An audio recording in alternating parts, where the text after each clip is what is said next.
the media war is ramping up. I want to share with y'all an article that just came out from Al Jazeera. This is pretty recent. So this is from Al Jazeera. Cuba criticized over rapper jailed for, quote, resistance. So this is the narrative we're getting, right? Michael Osorbo, producer of anti-communist song Patria y Vida, has been jailed for 2 weeks, friend says. This is June 3rd. A Cuban dissident rapper who co-authored a viral song denouncing the communist government has been in prison for 2 weeks, a friend said Thursday after the singer was allowed to make his first phone call. Michael Osorbo, who produced the track Patria y Vida, Fatherland and Life, is accused of crimes that include, quote, resistance and, quote, contempt. His friend Camila Lobong told AFP via WhatsApp. The 37-year-old artist was able to call after 14 days without being able to make a telephone call and told us, quote, and told us where he was, she said. The U.S. Embassy in Cuba, our best friends, right, retweeted a message from Samantha Power, administrator of the U.S. Agency for International Development, USAID, criticizing the detention of Osorbo, quote, and many other artists who dare to demand human rights. They must end this ill-fated attempt to silence free thought and debate, she said.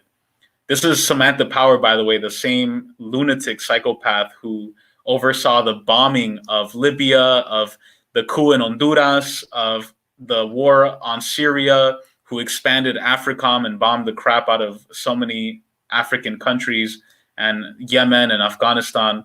So we can't even take her word for it. She says, encouraging to hear of Alcántara release, but the government of Cuba is still imprisoning Michael Castillo and many other artists who dare to demand human rights. They must end this ill-fated attempt to silence free thought and debate. That's Samantha Power. Al Jazeera goes on.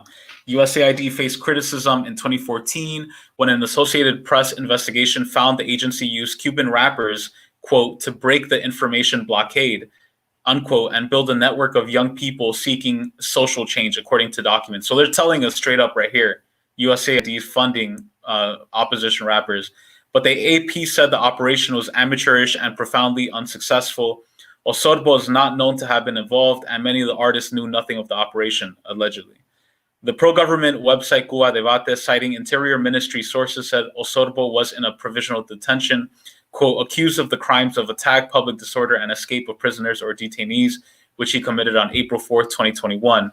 On that date, residents of the San Isidro neighborhood, you're going to hear that name a lot, San Isidro, that's a neighborhood where a lot of these quote-unquote anti-government rappers are coming out of, where Osorbo lives, gathered on the street to prevent police from arresting him on his way to go shopping.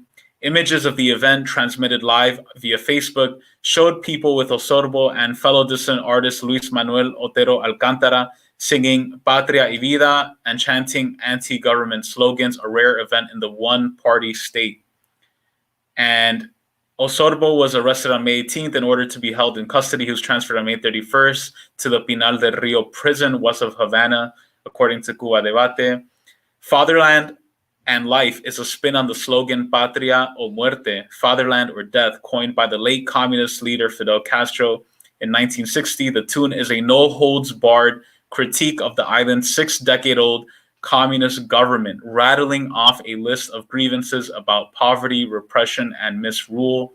The song, a collaboration of Cuban artists based in Florida and at home, infuriated the government and unleashed a battle of songs, with Cuban state television hosting pro-government musical fare. A lot of bullshit, a lot of crap in this article.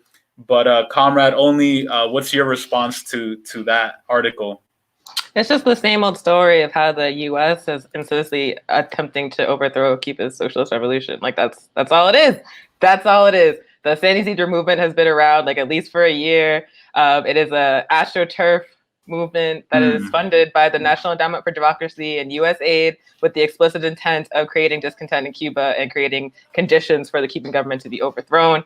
I actually just saw there's another dude who's part of the San Isidro movement. His name is Luis Manuel Otero Alcántara. You just said his name. Who's like friends with Luis Almagro of the Organization of American States. God. He's like supposed to be like this like poor hip hop artist in the hood, and he's like friends with the leader of the Organization of American States, which is a regime change institution in the Western Hemisphere. So like, how do y'all know each other? So like, it's the same story of the U.S. like creating these like so-called grassroots movements.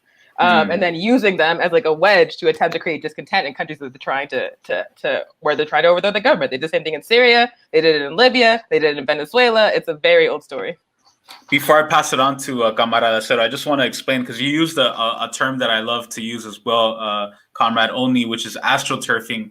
AstroTurf is fake grass. You know, back in the 90s and 2000s, it was really popular. People would take out grass and they would put like that fake, kind of like if you play soccer, right? That fake turf, that fake grass. So we all know the term we all know the term grassroots movement. And grassroots movement, when you're astroturfing, you're creating a fake grassroots movement. You're making it seem like this organic movement with no funding, no backing, just rose up from the bottom. And, and so that's what they're doing. That's astroturfing at its perfect example. They're creating a fake grassroots movement with millions of dollars pumped into these artists backed by the biggest imperial forces in the world. But Camarada Cero, your thoughts on that news?